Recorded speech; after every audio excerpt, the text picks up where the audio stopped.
They were already laughing when I walked in, not the warm, welcoming kind. This was the laughter that comes after a punchline. When you're the joke and everyone knows it. The table looked like a crime scene, empty plates pushed aside, wine, glasses smeared with lipstick, forks dropped wherever hands had lost interest. Soft Christmas music played in the background, cheerful in a way that felt almost cruel. My stepdaughter didn't look up right away. She slid a leather folder toward me with 2 fingers. Casual and dismissive. Oh, she said at last, meeting my eyes. I texted the wrong time. Then, with a small smile, you can still join us if you pay for it. My wife laughed, sharp and quick. The sound I'd grown used to. I glanced at the bill. For figures, high enough to hurt, high enough to be deliberate. I smiled anyway. Understood, I said softly. That was the exact moment the retirement trust triggered its voting rights. They had no idea. And that's always the advantage. People confuse silence with weakness, especially when they've been disrespecting you for years. I raised her daughter as if she were my own.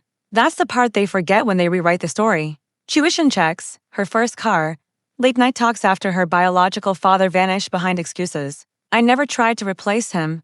I just stayed steady, quiet, present. I thought that counted for something. My wife used to say she loved how dependable I was. How predictable.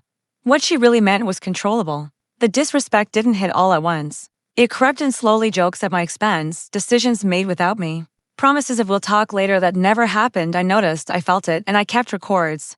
Because betrayal always leaves paperwork if you're honest enough to look. The first real crack came 6 months earlier. I overheard a phone call, my wife's voice low, intimate, not meant for me.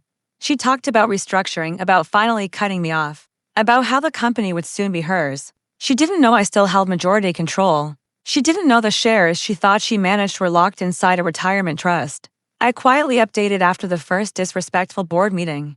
A trust that activated automatically in the event of termination or material breach. She didn't know I'd already spoken with counsel, auditors, and board members who respected numbers more than stories. I didn't confront her. I prepared.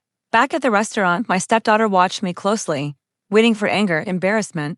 A scene. I paid the bill every cent. Then I leaned in just enough for them to hear. Enjoy dessert. I said, it's on me.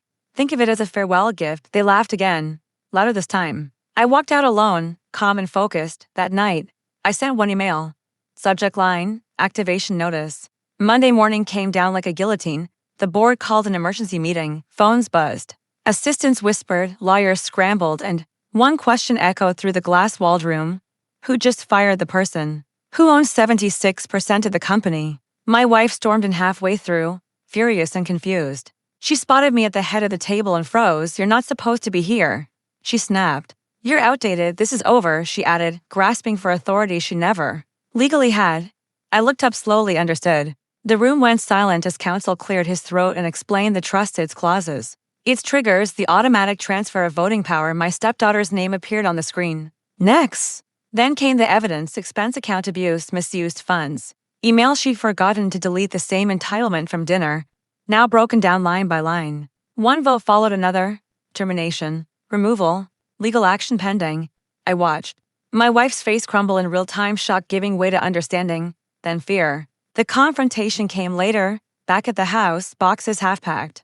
Christmas decorations still hanging like a bad joke. You planned this, she said, not accusing. Just realizing you even paid that bill. She whispered. I smiled. I wanted you comfortable. I said. People show who they are when they think they've already won. She asked if I'd ever loved them. I didn't answer. Some questions don't earn closure. The fallout was messy. Friends picked sides, most chose distance. The company stabilized. Statements were released. Lawyers made a fortune. My stepdaughter tried to control the narrative online. But victim stories don't survive real evidence. I moved out quietly, cleanly. The next Christmas morning, I sat alone with coffee and silence. No chaos, no disrespect, just peace. I thought about that restaurant, the laughter, the bill.